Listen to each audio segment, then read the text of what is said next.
तो hello students, कैसे हैं आप सब। आशा करता हूँ कि सही होंगे और अपने लाइफ में मस्त होंगे। तो देखिए, पिछली क्लास में हम लोगों ने पढ़ा था कि अवकलन क्या होता है। उसमें समाकलन हम पूरा नहीं करा पा रहे थे, तो इसलिए हम फिजिक्स का जो बेसिक मैथ होता है, जिसमें फिजिक्स के बहुत सारे सवालों में समाकलन का भी यूज होता है। जिस प्रकार अवकलन का यूज होता है उसी प्रकार समाकलन का यूज होता है। तो आज की क्लास में हम पूरा का पूरा समाकलन को समझेंगे। यदि आप वीडियो को अच्छे से विदाउट स्किप किए हुए देखेंगे तो आपको मैं आशा करता हूं कि पूरा का पूरा समाकलन मैं अच्छे से समझा दूंगा। तो देखिए, ये जो समाकलन है ना, समाकलन के नाम में ही आ रहा है क्या, सम आकलन। मतलब किसी चीज का सम कर रहे हैं, हम किसी चीज को क्या कर रहे हैं, जोड़ रहे हैं। समाकलन क्या होता है, अवकलन में क्या किए थे, किसी चीज को छोटे छोटे टुकड़ों में तोड़ दिए थे। बट समाकलन में क्या करेंगे, किसी छोटे छोटे टुकड़ों को क्या कर देंगे, जोड़ देंगे। समाकलन अवकलन का रिवर्स ऑपरेशन होता है। मतलब अवकलन का उल्टा प्रोसेस कर देना ही क्या कहलाता है, समाकलन। तो समाकलन जानते हैं, तो समाकलन की इंग्लिश होती है आपकी इंटीग्रेशन।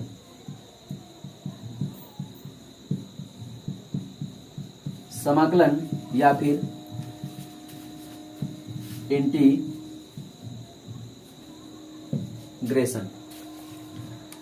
आज हम जानेंगे कि समाकलन या फिर इंटीग्रेशन। तो देखिए, जिस प्रकार अवकलन में क्या किया जाता है कि किसी भी फलन को छोटे छोटे टुकड़ों में तोड़ दिया जाता है स्टडी करने के लिए, उसी प्रकार मान लीजिए कोई वेरिएबल क्वांटिटी है हमारे पास, कोई चीज वेरी कर रही है लगातार, और हमको पूछ रहा है कि पूरा का पूरा बताओ कि मान कितना होगा। तो उसका हम लोग क्या करेंगे, पहले एक छोटा सा टुकड़ा काटेंगे। मान लीजिए एक धान के खेत में बोल दिया गया कि पूरे धान की संख्या, धान के पौधों की संख्या बताइए। तो क्या हम ऐसा थोड़ी करेंगे कि 1 बीघा खेत में पूरे के पूरे चले पेड़ को गिने। हम क्या करेंगे, एक छोटे से एरिया लेंगे।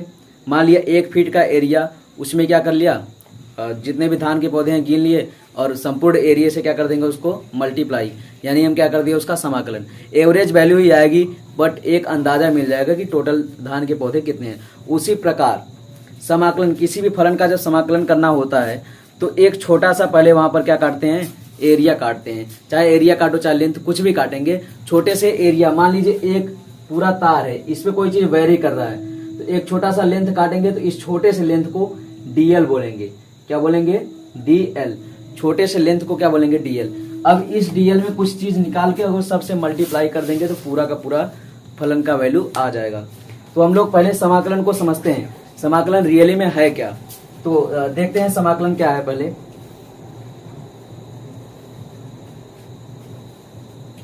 तो हम लोग लिखेंगे कि इंटीग्रेशन बोले तो समाकलन। तो integration is reverse operation of differentiation. Integration is reverse operation of differentiation. तो देखिए, जो समाकलन या इंटीग्रेशन होता है वो रिवर्स ऑपरेशन ऑफ डिफरेंशिएशन होता है, मतलब अवकलन का जस्ट उल्टा। तो ये तो हम आप लोग को समझा दिए। अब हम लोग देख लेते हैं कि जैसे देखिए, कोई हमारे पास फंक्शन दिया है। यफ का मतलब क्या होता है, फंक्शन। मान लिया कि वो फंक्शन यक्स के रूप में दिया है। किसके रूप में, यक्स के रूप में। कोई हमारे पास फंक्शन दिया है यक्स के रूप में, हमको उसका समाकलन करना है। तो समाकलन किसके सापेक्ष करते हैं, हमने कल बताया था कि अवकलन जिस रूप में फलन होता है उसी के रूप में अवकलन भी करते हैं, और जिस रूप में फलन होता है उसी के रूप में समाकलन भी करते हैं। समाकलन का मतलब कि सबको मल्टीप्लाई करना है। अवकलन में सबको डिवाइड करते थे, बट समाकलन में सबको क्या करेंगे, मल्टीप्लाई। तो देखिए, यफ यक्स इंटू यक्स के रूप में दिया है तो यक्स के रूप में क्या करेंगे, इसको समाकलन।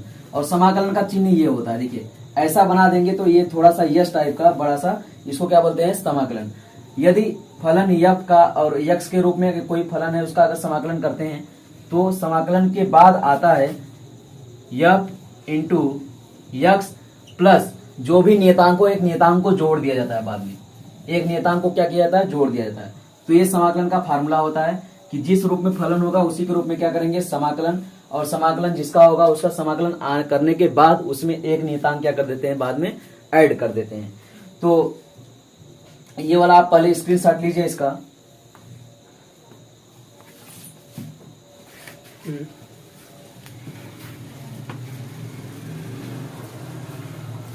तो देखिए, जैसे का मैं डिफरेंशिएशन में मैंने दो अक्ष बनाए थे, यहाँ भी मैंने दो अक्ष बना रहा हूँ। ये हमारे पास ये एक्स एक्सिस है और ये कौन सा एक्सिस है, वाई एक्सिस। मान लिया यहाँ पर कोई भी क्वांटिटी है, ये लगातार एक्स डायरेक्शन में वेरी कर रही है ना, और हमसे पूछ लिया कि ये पूरा हमको बताना है, पूरा एरिया बताना है हमको। अगर देखिए एरिया का फार्मूला होता है लंबाई गुणे चौड़ाई। अगर ये वेरी नहीं कर होती, सीधा सीधा होता तो हम सीधा फार्मूला लगाते और इसका क्षेत्रफल पूरा का पूरा क्या कर लेते, निकाल लेते। बट ये क्या हो रहा है, लगातार क्या हो रहा है, वेरी हो रहा है। तो इसको हम क्या करेंगे, एक छोटा सा टुकड़ा यहाँ पर मानेंगे, एक बहुत ही छोटा सा टुकड़ा मानते हैं, एक बहुत ही छोटा सा टुकड़ा मानते हैं, क्योंकि छोटे टुकड़े के लिए कोई चीज वेरिएबल नहीं रह जाती। जैसे पृथ्वी पूरा गोल है, बट एक छोटे से दूरी के लिए पृथ्वी क्या लगता है हमको, स्टेट। उसी प्रकार यहाँ भी क्या मानेंगे, एक छोटा सा टुकड़ा। ये इतना इसमें इरर होगा, इतना क्या हो जाएगा, इरर। उस इरर को बाद में जोड़ने के लिए कांस्टेंट करते हैं। मान लिया इस छोटे से टुकड़े का जो चौड़ाई हो कितना है, डेल्टा एक्स, कितना है, डेल्टा एक्स। मान लिया कि ये कितना है, एक्स बराबर ए, और ये कितना है, एक्स बराबर बी। और इधर देखिए, उसके बाद हम लोग क्या करेंगे, हमको निकालना है क्षेत्रफल। क्षेत्रफल में अंतर, लगातार क्षेत्रफल बदल रहा है तो क्षेत्रफल में अंतर।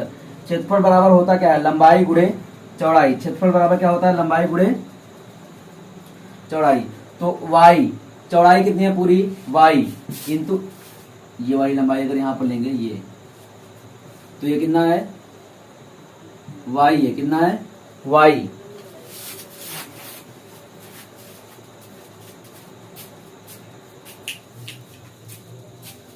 ये जो पूरी लंबाई है ये वाई है, और ये जो छोटा सा चौड़ाई है कितना है, डेल्टा एक्स। तो एरिया बराबर होता है लंबाई गुणे चौड़ाई। तो लंबाई हम ले लिए वाई और चौड़ाई कितना है, डेल्टा एक्स। बट जो चेंजिंग हो रहा है बहुत ही कम का हो रहा है, तो चेंजिंग जब कम का होता है तो डेल्टा की जगह लिखते हैं डी ए। क्या लिखते हैं, डी ए। और डेल्टा एक्स की जगह भी क्या लिखेंगे, डी एक्स। अब दोनों का क्या कर देंगे, समाकलन। एक बात बताएं, जो समाकलन होता है उसमें नियतांक कहाँ जाता है, बाहर। यानी किसका समाकलन होगा, केवल डी एक्स का। डी ए का अगर समाकलन होगा तो केवल आएगा ए।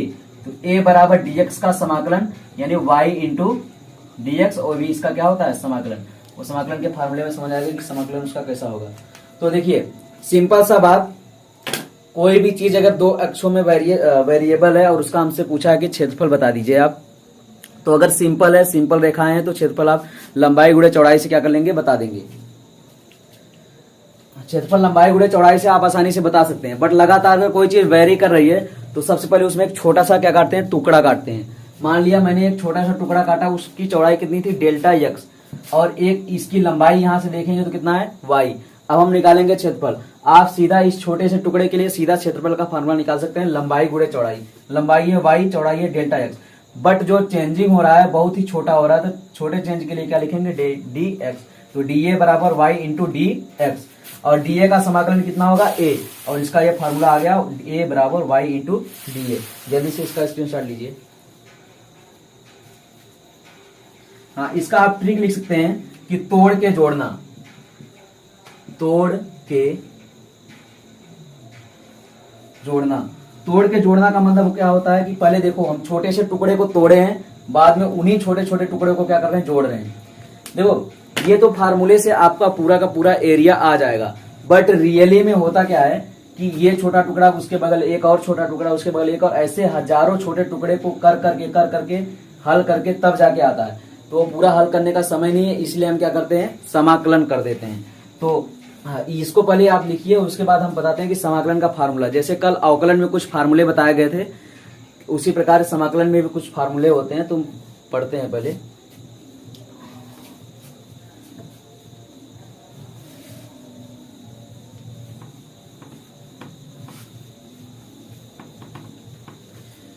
तो हम लोग पढ़ेंगे some important formula, some important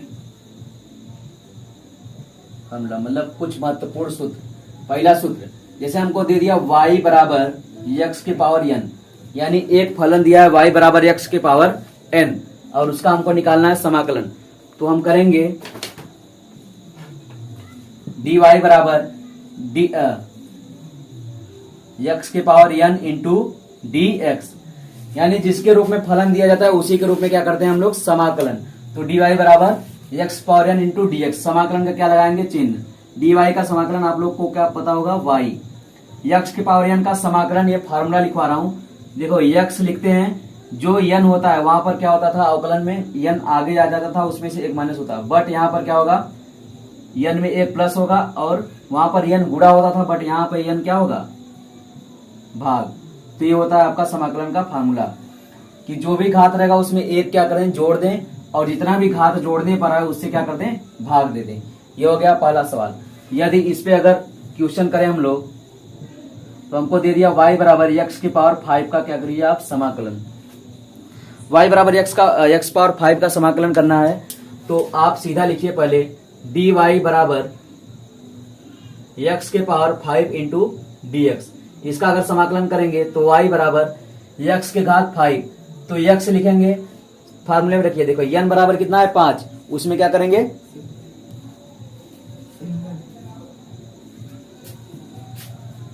यहाँ पे n बराबर कितना है, 5, 5 में एक जोड़ेंगे तो क्या आएगा, 6, और जो भी जोड़ने पर आता है उससे क्या कर देते हैं, भाग दे देते हैं। अगला सवाल, x के पावर y बराबर इस बार दिया है x के पावर 3, x पावर 3 का क्या करना है, आपको समाकलन करना है। तो सिंपल सा फार्मूला है कि अगर x के पावर 3 का समाकलन करना है तो dy बराबर, सिंबल लगाइए, x की पावर t इंटू x। समाकलन अगर 3 का करना है तो n की जगह क्या है, 3, तो 3 का कितना हो जाएगा, 3 प्लस 1 जोड़ेंगे तो 4 आएगा, और बटे में 4 से क्या कर देंगे, भाग दे देंगे। तो इस प्रकार से इनका समाकलन होता है। अगर और आपको सवाल देखना हो तो अगर थर्ड सवाल देखें, तो अगर y बराबर दिया है x की पावर -4, इस बार जो आपको फलन दिया है y बराबर x की पावर -4 दिया है, इसका बोल रहा है कि आप समाकलन करिए। तो dy बराबर समाकलन x की पावर -4 इंटू dx। आपका मेथड वही रहेगा, ये n की वैल्यू है, n की वैल्यू कितनी है, -4, -4 में यदि आप एक जोड़ते हैं तो कितना आता है, -3, तो x की पावर कितना हो जाएगा, -3, और जितना भी घात है उससे क्या कर देते हैं, डिवाइड, यानी -3। तो ये फाइनल बनेगा x पावर -3/3, यानी ये जो माइनस है ये कहाँ जाएगा, ऊपर। तो ये पहला सूत्र समाप्त होता है, और पहले सूत्र पे जितने भी सवाल होते हैं सब क्या हो जाते हैं, समाप्त। तो उसके बाद हम लोग दूसरा सूत्र देखते हैं।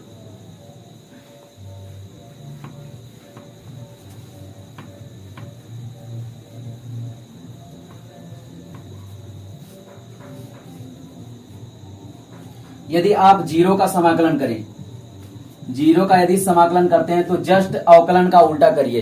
किसी भी नियतांक का अवकलन करते हैं तो शून्य आता है, उसी प्रकार यदि जीरो का समाकलन करते हैं तो क्या आता है, कांस्टेंट यानी नियतांक, कांस्टेंट यानी नियतांक। जस्ट अवकलन का उल्टा, यदि आप नियतांक का अवकलन करते हैं तो जीरो आता है, उसी प्रकार अगर जीरो का समाकलन कर देंगे तो क्या आ जाएगा, नियतांक। थर्ड, यदि आपके पास कोई चीज प्लस में दिया हो, जैसे y बराबर u के पावर n प्लस v के पावर n, हमारे पास दो फलन है, हम चलो x ले लेते हैं, x power n plus x2 के पावर n ना। तो इसका अगर समाकलन करना है तो dy बराबर अलग अलग कर देते हैं, प्लस में x1 के पावर n प्लस x2 के पावर n, अलग अलग करो। अलग अलग समाकलन करेंगे तो फिर से वही काम है, x1 के पावर n प्लस 1 अपान n प्लस 1, फिर प्लस लगाएंगे, फिर x2 के पावर n प्लस 1 अपान n प्लस 1। देखिए जो काम प्लस में होता है जस्ट वही काम किस में हो जाता है, माइनस में। जो काम प्लस में होता है वही काम माइनस में, जो काम प्लस में वही काम माइनस में, और लास्ट में क्या लगा देते हैं, एक कांस्टेंट। समाकलन करने के बाद लास्ट में हमेशा क्या लगा देते हैं, एक कांस्टेंट। तो देखिए हम 3 फार्मूले पढ़ चुके हैं। x की पावर n का समाकलन क्या होता है, x के घात n प्लस 1 अपान n प्लस 1। जीरो का समाकलन क्या होता है, नियतांक, और यदि प्लस या माइनस में है तो उसको अलग अलग करके वही फार्मूले के हिसाब से कर देंगे। इस पे एक सवाल कर लेते हैं हम लोग,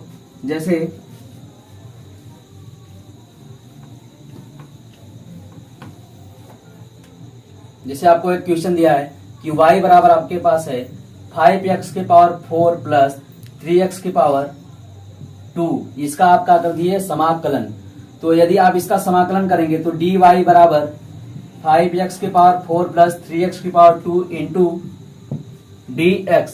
यदि आप अलग अलग समाकलन करेंगे तो देखिए 5 इंटू x, 4 प्लस 1 कितना होता है, 4 प्लस 1 आपका 5 हो जाएगा, और नीचे क्या आएगा 5, प्लस 3 इंटू 2 प्लस 1 कितना होता है 3 अपन नीचे क्या आएगा 3। देखिए ये कट जाएगा, ये कट जाएगा, लास्ट में कितना है x की पावर 5 प्लस x की पावर 3 और प्लस में क्या लगाना है एक नियतांक c।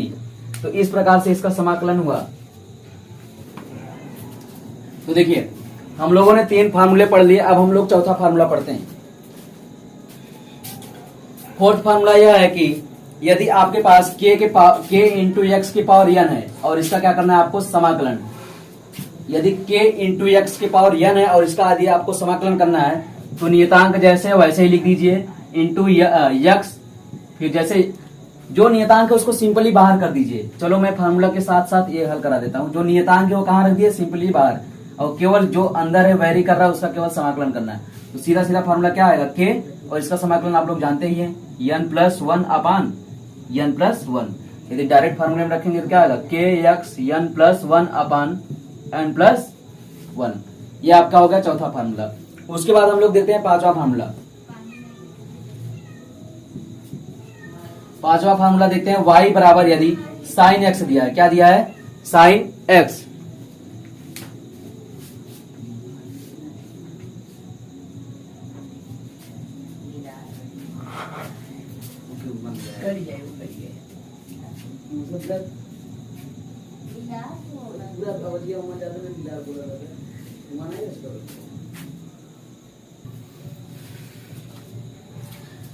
y बराबर यदि आपका साइन x दिया है तो sine x into d x, इसका समाकलन होता है आपका कॉस x। कितना होता है cos x, sorry minus cos x plus क्या जोड़ देंगे इसके साथ साथ नियतांक। तो यदि आपका दिया है sine x into d x, इसका समाकलन करना है तो क्या करेंगे माइनस कॉस x प्लस समाकलन के साथ क्या जोड़ देते हैं एक कांस्टेंट जोड़ दिया जाता है। उसके बाद आपका छठवां आता है फार्मूला। छठवां फार्मूला है कि cos x का समाकलन कर दीजिए। किसका cos x into d x का समाकलन। तो देखिए साइन x का कल अवकलन क्या आया था cos x और cos x का अवकलन क्या आया था माइनस साइन x। तो जब cos x का अवकलन आया था माइनस साइन x तो अब cos x बदला लेगा। साइन x ने अपना बदला ले लिया, कल उसने माइनस कर दिया था तो ये भी क्या कर दिया माइनस। अब cos x भी क्या करेगा यहां रख देगा साइन x। कल इसने इसको माइनस किया था, आज इसको क्या कर दिया प्लस, और फिर एक क्या जोड़ देंगे नियतांक हो गया। उसके बाद आपका आता है sec square x into d x, मतलब सेक स्क्वायर एक्स का समाकलन जस्ट उल्टा tan x का अवकलन आता है सेक स्क्वायर एक्स, उसी प्रकार सेक स्क्वायर एक्स का समाकलन क्या होगा tan x, बट नियतांक जोड़ना न भूले। उसके बाद आपका आता है कि tan x 1 के पावर x का समाकलन, 1 के पावर x का यदि आप समाकलन करते हैं तो आपका आता है लॉग ओ भी base e into x, log base e into x, और आपका हो जाएगा यहां पर c। और यदि आप e के पावर x का समाकलन करते हैं इंटू डी एक्स, हमने अवकलन वाले वीडियो में बताया था कि e का पावर x का चाहे समाकलन कीजिए चाहे अवकलन कीजिए उसकी वैल्यू कुछ नहीं चेंज होती, वो हमेशा उतना का उतना ही रहता है। लास्ट में क्या जोड़ देंगे नियतांक। तो इतने फार्मूले होते हैं बेसिक। आप ये मत सोचिए कि समाकलन केवल इतना ही होता है, अभी और समाकलन में होता है। समाकलन कुछ लिमिट्स वाले होते हैं। अगर लिमिट वाला समाकलन आ गया तो देखिए इस वाले फार्मूले को मैं मिटा रहा हूं। यदि लिमिट वाला समाकलन आ गया आपके पास, जैसे एक चीज बोल दिया कि ए से लेकर बी तक कोई चीज वेरी कर रही है, ए से लेकर बी तक कोई चीज बदल रहा है तो आप समाकलन कीजिए। मान लिया y के बराबर आपको दे दिया है x की पावर n, तो इसका समाकलन करेंगे dy बराबर x की power n into d x. Limit कहां से कहां तक, a से लेकर कहां तक b तक, तो a से लेकर b तक। इसका समाकलन आपका कितना आएगा x n प्लस 1 अपान n प्लस 1। लिमिट कहां से कहां तक, a से लेकर b तक। लिमिट रखने का तरीका क्या होता है upper limit minus lower limit. Limit रखने का तरीका होता है upper limit minus lower limit, यानी x की जगह हम क्या रखेंगे अपर लिमिट को पहले रखेंगे b n प्लस 1 अपान n प्लस 1, फिर क्या लगाएंगे माइनस, फिर क्या रखेंगे लोअर लिमिट यानी x की जगह आप क्या रखेंगे a n plus 1 upon n plus 1। तो ये होता है इसका समाकलन। किसी भी समाकलन में लिमिट रखने का तरीका होता है पहले ऊपर फिर नीचे, यानी क्या होता है upper limit minus lower limit, upper limit minus lower limit. इससे आप किसी भी सवाल को लगा सकते हैं जिसकी वैल्यू दी है कि यहां से यहां तक ज्ञात कीजिए। जैसे एक आपको सवाल दे दिया, इसको मिटा रहे हैं, स्क्रीनशॉट ले लीजिए। जैसे एक आपको सवाल, ये हम हो सकता है इस क्लास की लास्ट सवाल हो, एक आपको सवाल दिया है कि v बराबर आपको दिया है 3t स्क्वायर प्लस 2t ना, v बराबर दिया है 3t स्क्वायर प्लस 2t। तो आपसे बोल रहा है कि t बराबर 2 सेकेंड से लेकर 4 सेकेंड तक, t बराबर 2 सेकेंड से लेकर 4 सेकेंड तक आप डिस्टेंस ज्ञात कीजिए। तो डिस्टेंस का फॉर्मूला होता है v इंटू टी। तो ds एक छोटा सा distance, dv into v into dt, छोटे से समय के लिए।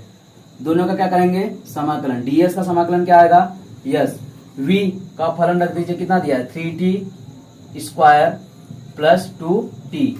हमने बताया भी था यहाँ dt इसलिए लिए क्योंकि जिस रूप में फंक्शन उसी रूप में समाकलन। लिमिट कहां से कहां तक, 2 सेकेंड से लेकर 4 सेकेंड तक, यानी 2 सेकेंड से लेकर 4 सेकेंड तक।